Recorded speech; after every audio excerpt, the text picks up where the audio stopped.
계속해서 배우고 있습니다. 세례입니다.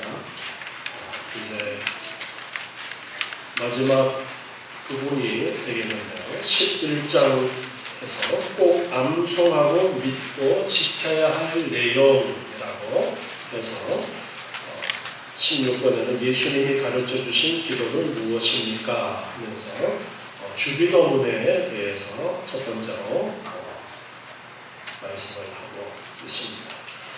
우리가 신앙생활 하면서 이거는 암송을 하고 있으면 좋겠다라는 부분들을 말씀을 하면서 첫 번째가 주기도문입니다.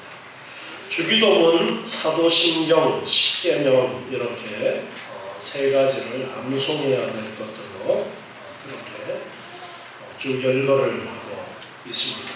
그래서 우리 찬송가에 보면은 겉에 표지를 보면은 주기도문과 사도신경 그리고 뒤쪽 부분에 십계명 이렇게 해서 제본이 되어 나오는 경우가 대부분인데요. 그만큼 우리가 꼭 기억해야 할, 특별히 암송해야 할 것들로 그렇게 가르쳐주고 있습니다.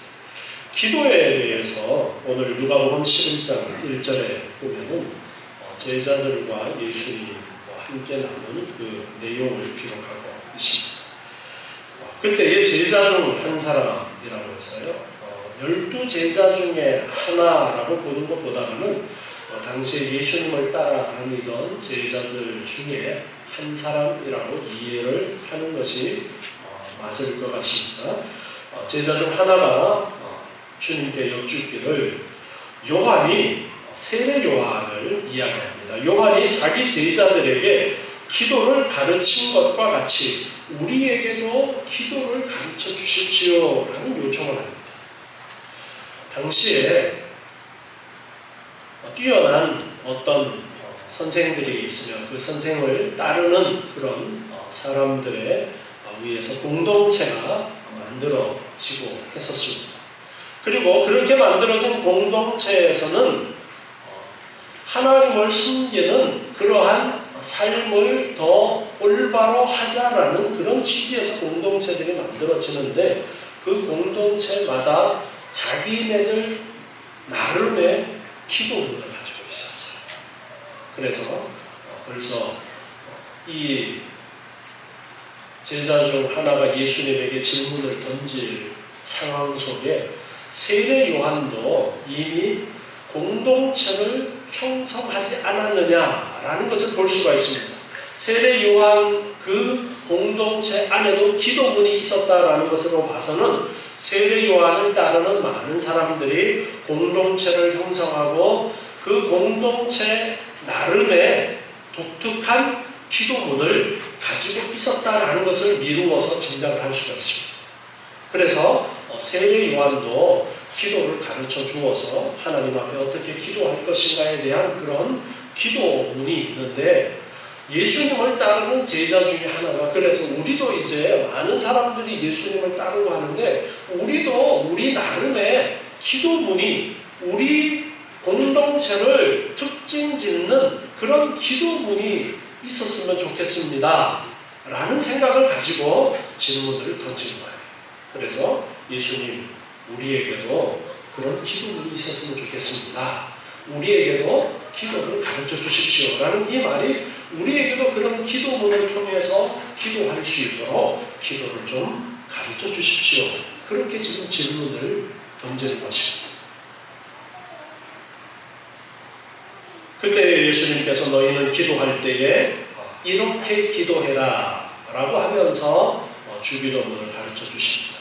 오늘 읽은 누가복음 11장에서는 주기도문의 내용이 좀 요약이 되어서 있지만 마태복음 6장 9절부터 말씀에 보면 우리가 암송하고 있는 주기도문의 내용 좀 더 길게 되어져 있는 부분을 볼 수가 있습니다. 기도문, 주기도문이라고 우리가 그렇게 이야기를 합니다. 주님께서 가르쳐 주신 기도문이다. 종교개혁이 일어나기 전에 로마 가톨릭, 지금도 로마 가톨릭에는 많은 기도문이 있지만 기도문이 많이 있었습니다. 그런데 종교개혁이 일어나고 나서 그 가톨릭이 가지고 있던 기도문 쓰는 것을 중단을 합니다. 제가 예전에도 말씀을 드렸지만 왜 중단을 했느냐 하면 주기도문뿐 아니라 다른 많은 기도문들이 있는데 그 기도문을 잘못 사용하고 있어서 그래서 중단을 했었다라고 말씀을 드렸죠. 기도를 할 때에 예수님께서 말씀하시기를 너희는 중언 부언하지 말아라 라는 말씀을 하셨어요. 우리나라 번역에 중언 부언이라고 반복해서 말하는 것 그렇게 번역이 되어 있는데 어떤 식이냐 하면은 주문 외우듯이 똑같은 말을 반복하는 것을 의미하는 거예요. 중언부언이라는 그 말이 원어가 가지고 있는 의미는 세상의 다른 종교들에 보면은 주문을 외우는 경우가 많이 있습니다. 기도를 한다고 하면서 자기들 나름의 신을 향해서 똑같은 말을 반복을 하는데 의미 없이 그저 반복하는 경우가 많이 있습니다.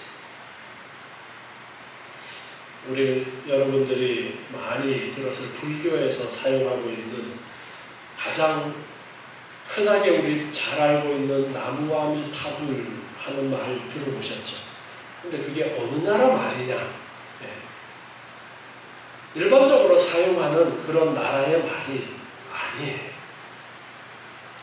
그러니까 연구를 외우면서 그 의미도 모르고 하는 경우가 많습니다.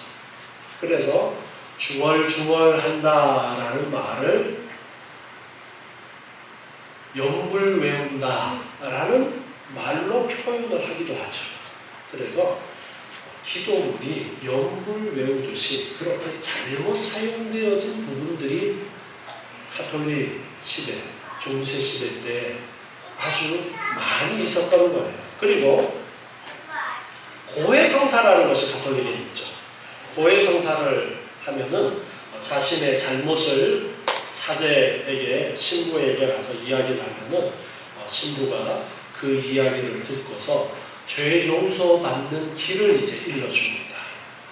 가장 흔하게 하는 것이 약한 죄 같은 경우에는 무슨 기도문을 몇 번 외우십시오 라고 이제 이야기를 해요. 그러면 기도문들이 쭉 있는데 그 기도문을 몇 번을 외우는 거예요. 그래서 스님들이 연불 외우면서 돌리는 게 뭐예요? 염주처럼 천주교에서도 그 기도문을 외우면서 돌리는 게 있어요. 뭐라 그래요?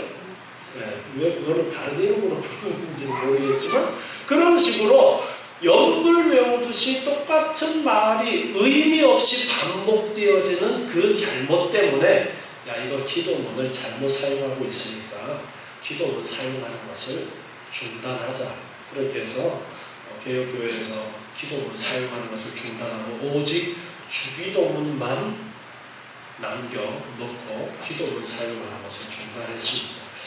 기도문이 우리에게 유익을 주는 부분도 있음에도 불구하고 너무 잘못 사용되어지기 때문에 그래서 사용을 중단했던 것인데 예수님 당시에 많은 공동체들이 자기네들 나름의 하나님 앞에 기도하는 기도문들을 가지고 있어서 그래서 제자 중 하나가 예수님한테 예수님 우리도 기도문을 좀 가르쳐 주십시오 해서 예수님께서 이제 기도를 가르쳐 주신 것이 주기도문입니다. 그러면서 이 주기도문을 통해서 우리가 어떻게 기도해야 될 것인가에 대해서 가르쳐 주신 것. 그런데 우리가 이 주기도문 예수님께서 우리에게 가르쳐 주신 기도문인데 이 기도문을 이렇게 쓰면 되겠어요? 안 되겠어요? 그냥 의미 없이 반복. 그러면 안 되는 거예요. 주기도문이라 할지라도 의미 없이 반복하는 것은 우상 숭배하는 것과 같은 것이 되었습니다. 그렇게 하면 안 되는 거예요. 그래서 우리는 예배 때에도 주기도문을 외우기도 하고 하는데 그 의미를 잘 알고 해야 돼요. 그래서 우리 사도신경으로 신앙 고백할 때도 나의 고백이 되어야 되기 때문에 그냥 주르륵 암송하는 것보다가 그 의미를 생각하면서 차라리 하나씩 하나씩 우리가 다 외우고 있지만 하나씩 하나씩 의미를 생각하면서 또박또박 천천히 읽으면서 나의 고백이 되도록 하자라고 제가 그렇게 말씀드려서 사도신경도 스크린에 띄워놓고 눈 감고 줄줄 외우는 것이 아니라 보면서 하나하나 의미를 생각하면서 나의 진실된 고백으로 고백하자라고 말씀을 드렸죠. 그래서 주기도문도 그 의미를 올바로 알고 이것이 우리의 기도의 표준으로 주신 것이기도 하지만 이 자체만으로 가장 훌륭한 기도라는 것을 우리는 또 알아야 됩니다. 그래서 주기도문을 우리의 기도문으로 사용하는 것, 사용할 수 있는 것이고 당연히 사용해야 되는 것이지만 의미 없이 반복되어지는 것은 절대 우리가 경계를 해야 되는 것입니다. 자, 그러면 이 주기도문의 그 내용들을 한번 살펴보면요. 첫 번째 시작이 하늘에 계신 우리 아버지여 이렇게 시작이 되는 것을 볼 수가 있습니다. 우리의 기도에 있어서 기도의 대상인 하나님을 향해서 첫 번째로 하늘에 계신 우리 아버지여 하나님을 부르는데 하나님을 어떻게 부르느냐? 하늘에 계신 하늘이라는 의미는 초월이라는 그런 의미를 가지고 있습니다. 우리는 땅이고 하나님은 하늘이고 했을 때 하나님과 우리와 그만큼 차이가 난다라는 의미가 이 단어가 담고 있는 거예요.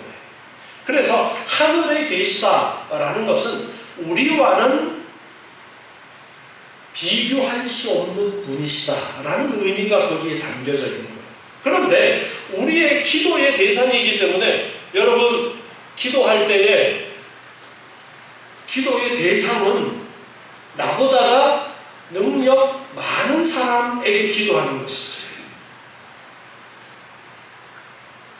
옛날 사람, 요즘 사람들도 그런 사람들 많지만 큰 산을 보면은 그 산 앞에 가면은 나도 모르게 마음속에서 와 정말 대단하구나 그렇게 느껴지는 그런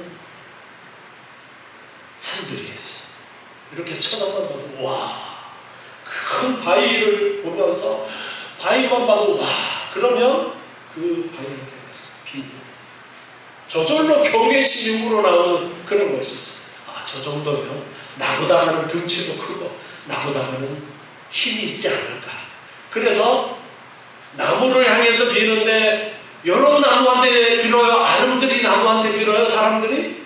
아름드리 나무에 가서 나보다가 오래 살았고 몇백 년 묵은 나무들 아름드리 나무한테 가서 빕니다. 혹시나 나에게 능력을 좀 베풀어 줄 수 있지 않을까라는 기도죠. 우리의 기도의 대상, 우리는 누구에게 기도를 해야 됩니까?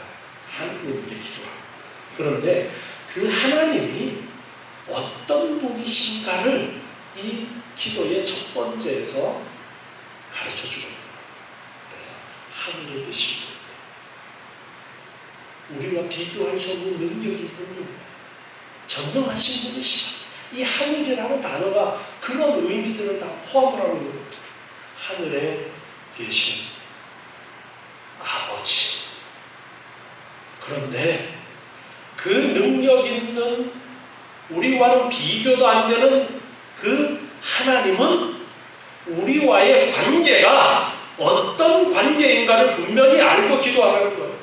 우리와 어떤 관계라는 거예요? 우리의 무엇이 되신다고요? 아버지다.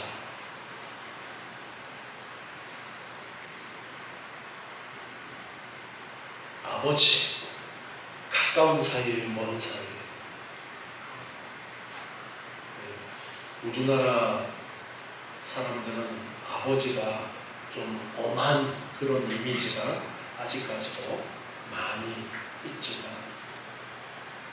부모님만큼 가까운 사이가 어디 있습니까?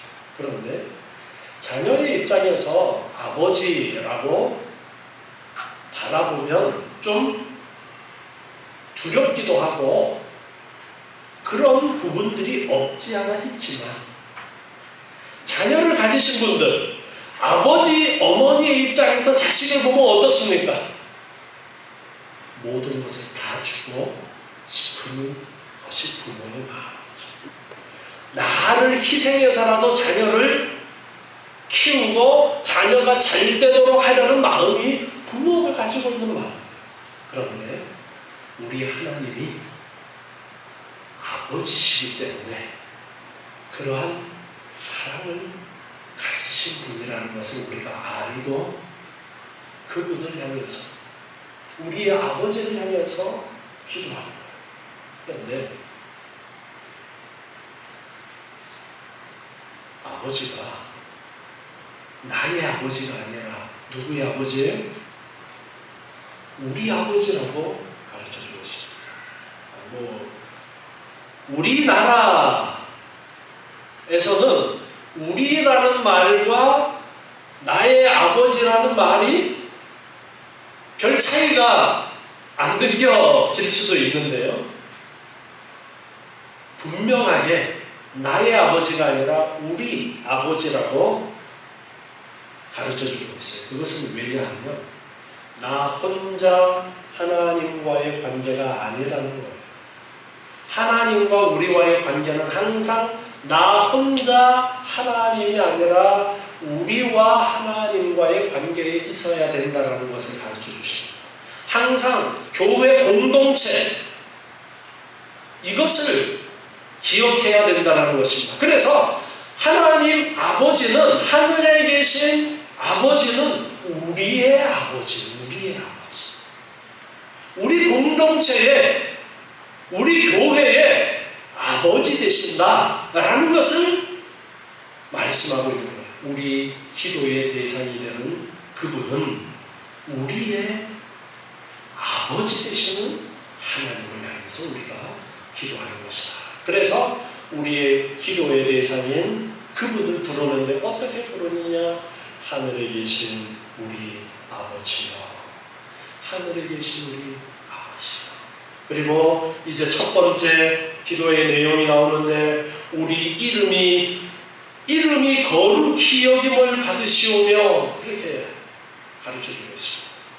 첫 번째로 기도하는 내용이 이름이 거룩히 여김을 받으신다. 하나님의 이름이, 우리 아버지의 그 이름이 거룩히 여김을 받으신다라는 것입니다. 하나님의 그 이름이, 즉 이름이라는 것은 하나님을 드러내는 것인데 하나님을 이야기하는 거예요. 그래서 하나님이 거룩히 여김을 받으시기를 원합니다. 거룩이라는 말은 구별되어지는 것이고 특별히 대접받는다라는 그런 의미가 여기에 포함되어져 있는데, 하나님의 이름이, 하나님이 거룩히 여김을 받으신다. 누가 하나님의 이름을 거룩하다라고 하느냐? 바로 우리가 하나님의 이름을 거룩하다라고 하는데, 즉 이 기도의 내용은 우리가 하나님이 어떤 분인지를 올바로 알고, 그리고 그 하나님이 그러하심을 인정하고 높이 존경하는 것을 말합니다. 그래서 하나님, 우리가 하나님을 올바로 알고 하나님이 어떤 분이신지를 인정하고 하나님을 존경하는 그런 삶이 되어지기를 원합니다. 대열문답에서 이 주기도문에 대해서 가르쳐 주면서 계속 반복해서 강조하는 것이 있는데요. 이렇게 강조를 합니다. 우리 자신들과 모든 사람들에게 있어서 하나님을 옳게 공경할 수 없는 전적 무능함과 부적당함을 인정하면서 이렇게 말하고 있어요. 즉 우리는 우리의 힘과 능력으로는 하나님을 올바로 공경할 수 없다라는 것을 인정하면서 이 기도를 해야 된다. 우리가 타락했기 때문에 우리의 능력으로는 하나님을 온전히 공경할 수 없기 때문에 기도하는 거예요. 기도하는 이유가 뭡니까? 내가 못하니까 기도하는 것이죠. 내가 못하니까 도와달라고 기도하는 거예요. 그래서 첫 번째 이 기원에서 하나님을 올바로 알고 하나님을 인정하고 높이 존경하는 그 일을 나의 능력으로는 할 수 없기 때문에 하나님 도와주십시오 기도하는 겁니다. 하나님 도와주십시오. 하나님께서 능력을 주셔서 하나님을 올바로 알 수 있도록 영생은 유일하신 참 하나님과 그의 보내신 자 예수 그리스도를 어떻게 하는 것이라고요? 아는 것이다라고 우리 요한복음 배우면서 거듭거듭 배웠죠. 하나님을 올바로 알아야 됩니다. 그래서 하나님을 알게 해주십시오. 이 기도의 내용이 포함이 되어서 이름이 거룩히 여김을 받으십시오. 하나님의 이름이 거룩히 받으시기를 원합니다. 제가 하나님을 올바로 알고 그리고 하나님이 어떤 분이신지를 아는 만큼 인정하고 공경하는 그런 사람이 될 수 있도록 나 혼자가 아니라 우리가 교회가 우리 공동체가 그렇게 되어지기를 기도하는 거예요. 자, 두 번째 기원에서는 나라의 임하옵시며 기도합니다. 나라의 임하옵시며 나라가 임하기를 원합니다. 하나님의 나라가 임하기를 원합니다. 자, 하나님의 나라를 우리는 천국을 이야기합니다. 천국이라고 우리가 이야기를 하면은 자꾸 하늘 천장을 생각하면서 하늘에 있는 나라, 이 땅이 아니고 하늘에 있는 나라라고 생각을 그렇게 고정해버릴 수가 있습니다. 그래서 신학자들은 하나님의 나라라는 말을 쓰는 것을 더 즐겨하는 경향도 있습니다. 천국이 이 땅보다는 비교할 수 없는 나라이기 때문에 하늘에 계신 우리 아버지처럼 그렇게 천국이라는 의미를 사용을 하지만 좀 더 그 의미를 담아서 이해할 수 있는 것은 하나님의 나라라고 하는 것이 더 적합하지 않은가라고 해서 하나님의 나라라는 것을 더 즐겨 사용을 하는데요. 하나님의 나라. 누구 나라요? 하나님의 나라는 누가 왕이에요? 하나님 거니까 하나님이 왕이십니다. 즉 하나님의 나라라는 말 속에는 하나님이 다스리는 나라라는 의미를 가지고 있습니다. 그래서 하나님이 다스리는 그 나라가 임하게 해 주십시오 라는 거예요. 나라이라는 것은 지금은 잘 이 자를 사용을 하지 않는데 국어 시간에 옛날에 배운 거 생각해보면은 이제 나라가라는 의미로 이제 그렇게 이를 많이 사용했기 때문에 옛말이어서 나라의 임하옵시면 그렇게 되어져 있는데, 자, 하나님의 나라가 임하기를 원합니다. 즉 하나님이 다스리시는 그 다스림의 그 영향이 우리가 사는 이 땅에 임하기를 원하는 거예요. 이게 무슨 말이냐 하면은 하나님의 다스리심이 미치지 않는 나라가 세상에 어디 있겠어요? 온 우주 만물이 하나님의 나라가 다스리고 있습니다. 그런데 왜 이렇게 기도를 하는 것이냐면, 자, 지금 이 세상에서 하나님을 대적해서 활동하고 있는 존재가 있어요. 누구예요? 마귀라고도 하고 사탄이라고도 합니다. 하나님께서 지금 이 땅의 종말의 시기까지는 사탄이 마귀가 활동할 수 있도록 허용을 하셨어요.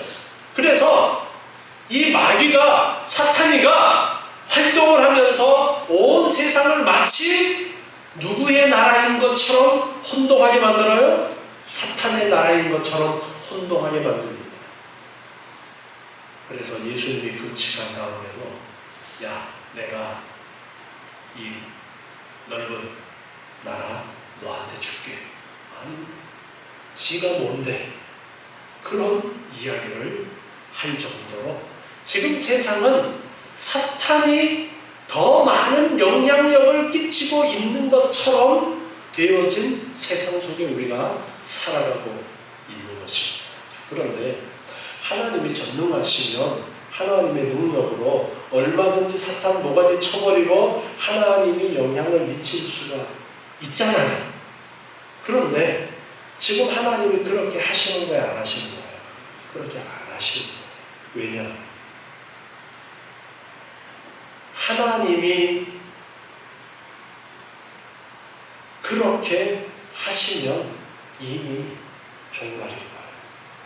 그래서 이 땅의 종말의 시기까지는 하나님이 하나님이심을 드러내는 것을 제한적으로 하시는 가운데 있습니다.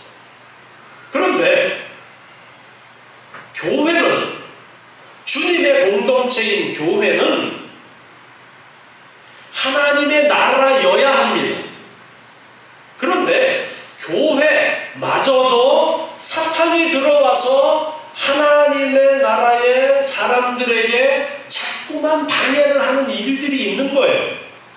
그래서 우리가 첫 번째로 기도해야 되는 것이 하나님의 이름이 거룩히 여김을 받으시는 그 부분을 기도한 다음에, 그리고 우리에게는 하나님의 나라가 임하게 해주십시오 라는 기도를 하라고 가르쳐 주시는 것은 사탄이 활동하고 있는 그러한 사탄의 영향에서 우리를 지켜주시고 우리가 온전한 믿음으로 하나님을 바라봄으로써 하나님이 주인 되신 삶을 살 수 있는 그런 삶이 되도록 해주십시오 라는 의미가 나라의 임하오시며 하나님의 나라가 임하게 해주십시오 라는 이 기도 속에 함께 담겨져 있는 것입니다.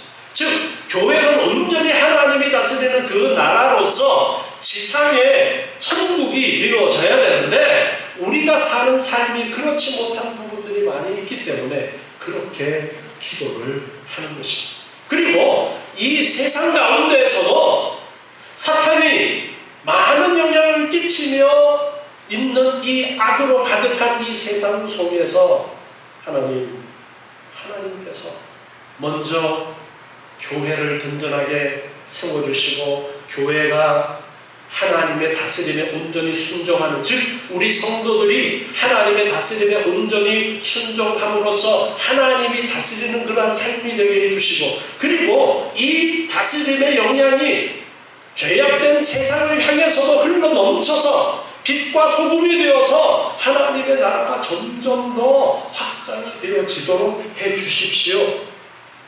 이 기도의 내용 속에 그러한 의미가 함께 포함이 되어져 있는 거예요. 그걸 기도하라는 겁니다. 다음으로 세 번째 내용은 주의 뜻이 하늘에서 이룬 것 같이 땅에서도 이루어지라. 하나님의 뜻이 하늘에서 이룬 것처럼, 여기 하늘에서 이룬 것처럼 이라는 것은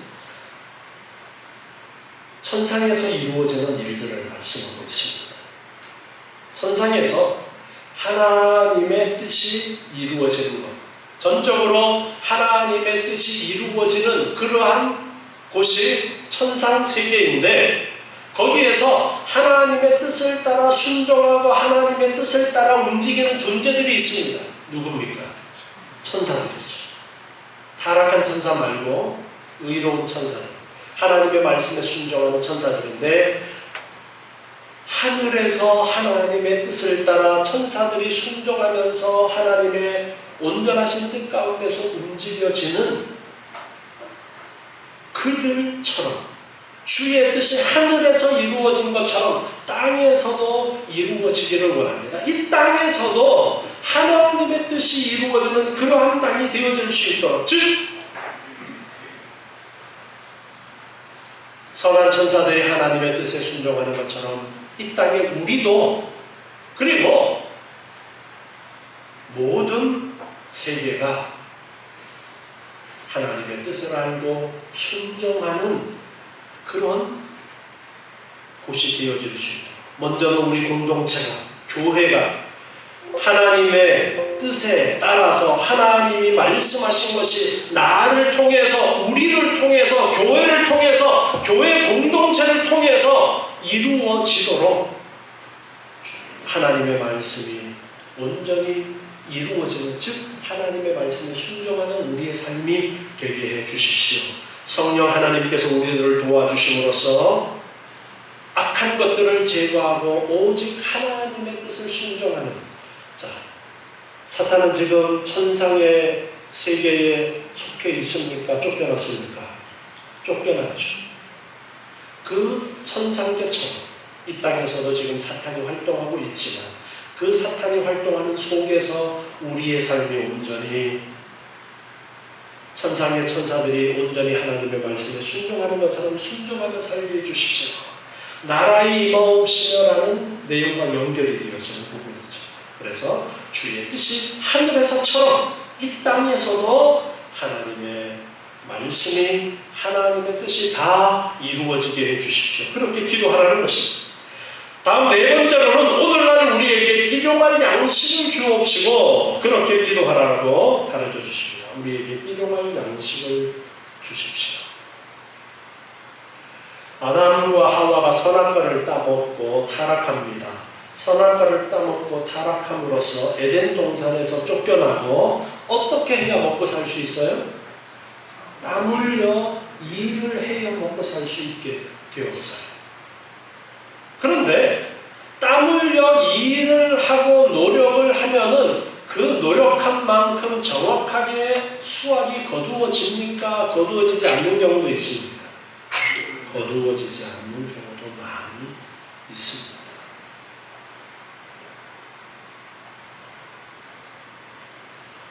이게 타락한 인간에게 주어진 형벌 중에 하나입니다. 심은 대로 거두는 것이 축복입니다. 여러분, 심은 대로 거두는 것이 축복이에요. 해를 입지 않고 거두는 것이 축복입니다. 열심히 노력하면 그만큼 얻을 수 있는 것이 축복입니다. 우리에게 일용할 양식을 주십시오라는 이 기도, 우리에게 필요한 것들, 일상적으로 필요한 것들을 하나님 공급해 주십시오. 우리가 일상적인 것들을 공급해 주십시오라는 이 기도를 하면서 앉아가지고 하나님 배가 고픕니다. 밥상 좀 차려주십시오. 하나님 배가 고파요. 밥상 좀 차려주십시오. 그렇게 기도하라는 것이 아니에요. 타락한 인간은 노력하지 않으면 먹을 수 없는 그 가운데 우리가 있는 거예요. 그래서 내가 열심히 정당한 방법으로 내가 노동하는 가운데에 그 노동에 정당한 열매를 얻을 수 있도록 해 주십시오라는 그 기도이기도 하고 그렇습니다. 그래서 하나님, 내가 열심히 씨 뿌린 만큼 거두게 해주십시오. 씨도 안 뿌리고 하나님 배고프니까 밥 주세요가 아니라 열심히 제가 씨를 뿌리겠습니다. 하나님 뿌린 거에 결실을 얻을 수 있도록 해주십시오. 하나님, 이번 판만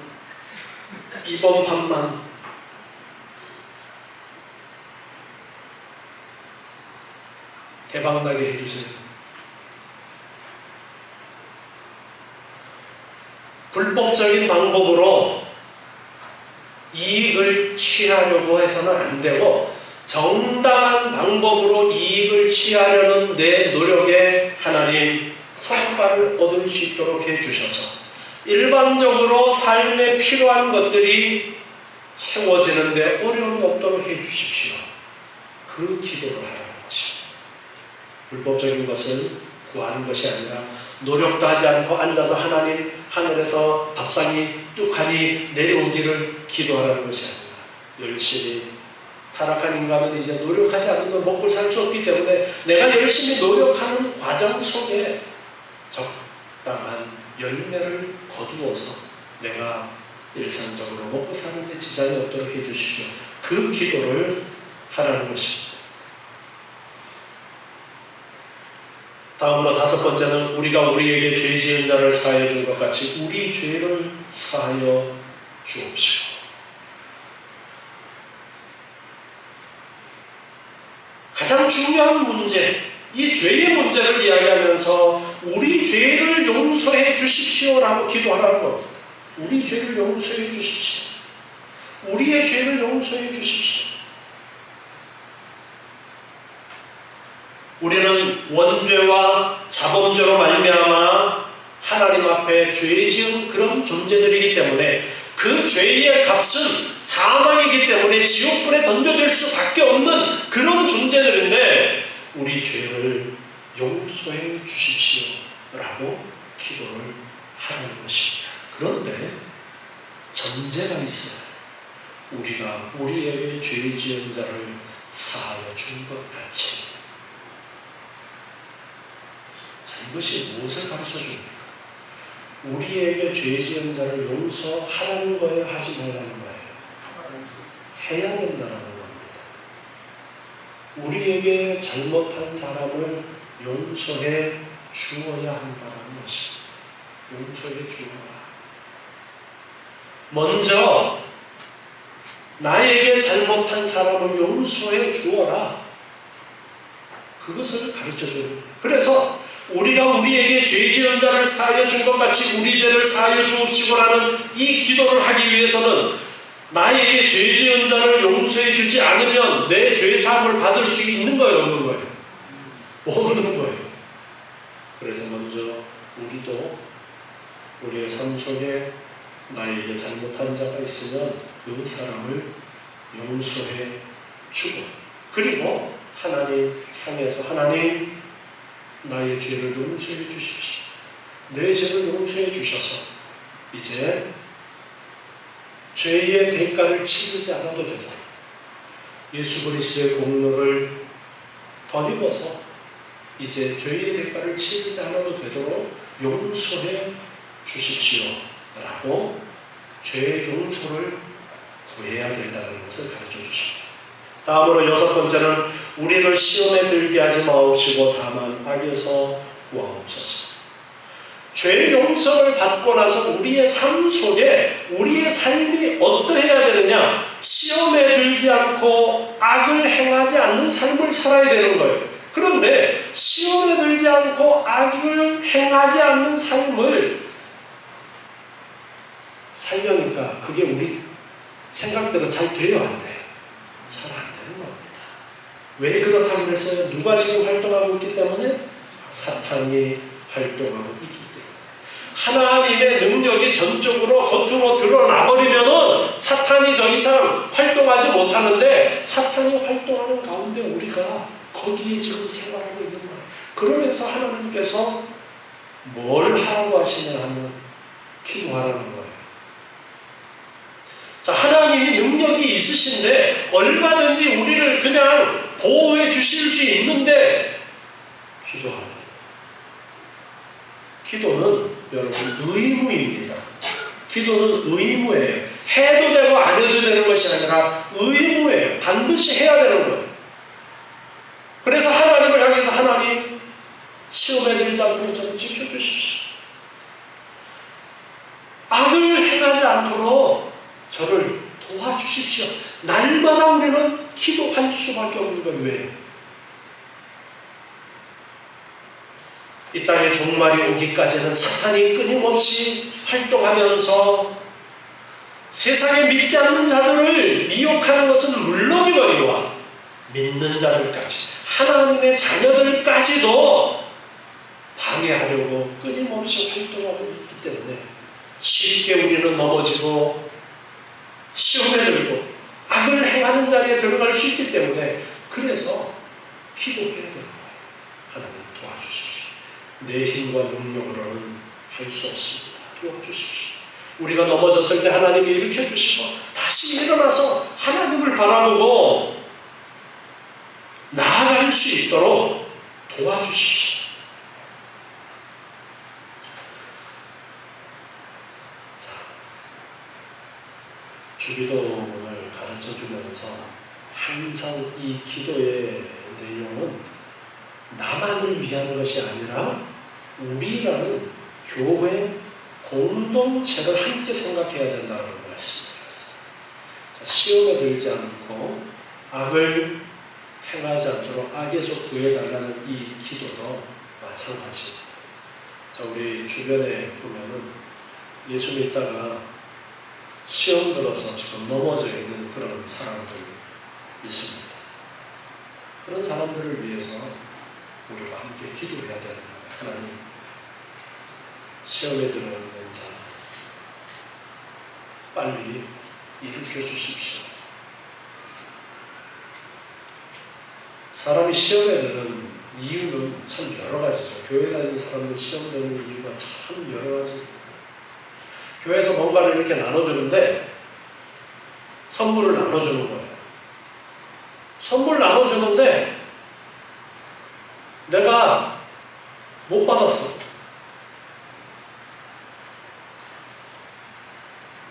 내가 손해보고 있어요? 아니, 내가 일한 삭슬 받는다면 손해 받겠지만 선물이잖아요. 못 받았으면 그냥 원래부터 제로였던 거 그냥 제로입니다. 그런데 그거 못 받으면 내가 손해본 것처럼 마음이 쓰여. 그럴 수도 있다고 쳐요. 그런데 심지어는 아니, 나 먼저 안 챙기고 아무개 먼저 챙긴다고. 선물 받았어요. 선물 받았는데 아무개보다가 내가 순서에 밀렸다고 시험에 들어가지고 교회 안 나오는 그런 경우도 있어요. 자, 이렇게 우스운 일 때문에 시험에 드는 일들이 누구 때문에 그런 거예요? 사탄이 활동하고 있다. 사탄이 우리 안에 그렇게 자꾸만 우리의 마음을 삐뚤게 만드는 거예요. 그래서 날마다 내가 시험 들지 않았을 때 시험에 들지 않도록 하나님 도와주십시오. 기도해야 되고, 또 다른 성도들도 시험에 들지 않도록 해주십시오. 기도하고, 시험에 든 성도를 생각하면서 하나님 속히 시험에 든 아무게 일어날 수 있도록 도와주십시오. 그렇게 기도해야 됩니다. 우리는 이 땅에 사는 날 동안은 끊임없이 사탄이 역사하기 때문에 끊임없이 기도하면서 하나님의 도움을 구하고 성령 하나님의 도우심이 없이는 우리가 살아갈 수 없기 때문에, 그래서 나를 도와주셔서 시험에 들지 않도록 해주시고 악에서 구해주십시오라고 기도해요. 마지막 주기도문에 우리 예전에는 대개 나라와 권세와 영광이 아버지께 영원히 있사옵나이다 아멘 이렇게 되어져 있었는데, 개역 개정판이 나오면서 이 대개라는 부분을 뺀 것으로 제가 알고 있는데요. 우리는 예전 찬송가를 그냥 그대로 사용하고 성경도 예전 번역본을 그대로 개역 성경을 사용하면서 있는데, 그래서 찬송가에 대개라고 넣어놨어요. 그런데 마태복음 말씀에 보면은 대개가 있어요? 없어요?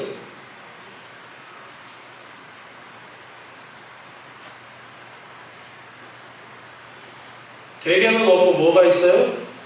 성경 마태복음 6장 13절에 보면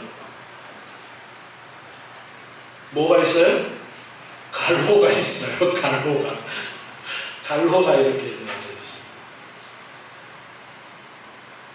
이 끝부분에 나라와 권세와 영광이 아버지께 영원히 있사옵나이다, 이것은 찬양의 내용입니다. 찬양의 내용. 우리가 간구할 내용들을 간구하고 기도의 마지막에 하나님을 찬양하고 하나님을 영광 돌리는 것으로 그렇게 끝맺는 것이 기도의 좋은 예의다라는 것을 우리에게 가르쳐주면서 나라와 권세와 영광이 아버지께 영원히 있습니다, 이렇게 하나님을 찬양합니다. 하나님이 어떤 분이신지를 드러내면서 하나님을 찬양하는 것으로 끝나고 있습니다. 제가 앞에서 개혁교회가 가톨릭에서 개혁하고 나서 기도문 사용하는 것을 하지 않도록 했었다라는 말씀을 드렸습니다. 오늘날 우리가 기도문이 있으면 기도를 잘 하지 못하는 사람에게는 도움이 될 수 있는 부분도 있다라고 말씀을 드렸습니다. 그럼에도 불구하고 아직까지 기도문을 개신교에서는 잘 사용을 하지 않고 주기도문만을 사용을 하는 경우가 대부분입니다. 어느 교회는 기도문이 있어서 그 기도문으로 기도하더라. 그 교회 이단이다. 그건 아니에요. 그럴 수도 있습니다. 그렇게 쓰는 것을 사용할 수도 있습니다. 단지 조심해야 되는 것은 연불 외우듯이 의미 없이 반복 사용하는 것은 하지 말아야 되고 그 의미 하나하나를 생각하면서 기도한다면 좋은 기도의 본보기로 기도문을 사용할 수도 있습니다. 그런데 성경에는 이미 우리에게 좋은 본보기로서의 기도문이 있습니다. 그것이 무엇이라고 했어요? 주기도문이고 그리고 시편이라고 말씀드렸어요. 시편이 우리의 좋은 기도의 본보기입니다. 그래서 우리는 시편을 읽으면서 우리 매일 시편 한 장씩 읽는 거 제가 실어 놓고 있는데 그 시편을 의미 없이 그냥 주르륵 읽으면 안 돼요. 그 내용을 하나하나 읽으면서 이것이 나의 찬양과 나의 고백으로 해야 진짜 기도가 되는 겁니다. 그렇게 사용할 수 있는 기도문이 시편이라는 것을 아시고 시편으로 기도하시고 그리고 주기도문으로 기도할 수 있습니다. 그리고 이 주기도문에서 가르쳐 주신 그 의미를 생각하면서 우리가 항상 무엇을 위해서 기도해야 될 것인가를 올바로 깨닫고 올바로 기도하는. 기도는 의무라고 했어요. 안 하면 안 된다고 그랬어요. 매일매일 기도해야 된다고 했습니다. 그래서 이 기도의 의무를 내가 기도를 잘 하지 못할 때는 주기도문을 읽거나 혹은 시편을 읽으면서 기도를 할 수도 있는데 그렇게 날마다 하나님을 의지하고 하나님을 바라보고 하나님을 붙들고 살아가는 사탄이 활동하는 이 세상에 우리가 살아있는 동안은 기도 없이는 우리가 살아갈 수 없다는 것을 알고 하나님을 바라보고 우리의 아버지 되시는 하나님을 기도에 힘쓰시는 여러분 되시기 바랍니다. 기도하겠습니다. 하나님 감사합니다. 오늘 주기도문을 통해서 기도에 대해서 가르쳐 주신 내용들을 배웠습니다. 저희도 올바로 기도하는 기도의 삶을 살게 하여 주시옵소서. 기도는 의무인데 기도할 수밖에 없는데 나의 부족함과 연약함을 깨닫고 아버지 하나님을 온전히 바라보고 의지하는 삶이 되도록 기도하는 삶이 되게 하여 주시옵소서. 날마다 우리가 기도할 때 우리의 기도에 응답해 주시고 우리의 연약함을 도와주셔서 날마다 하나님의 사랑과 은혜로 감사가 넘치고 기쁨이 넘치는 삶이 되도록 주님 축복해 주시옵소서. 예수님의 이름으로 기도드리옵나이다. 아멘.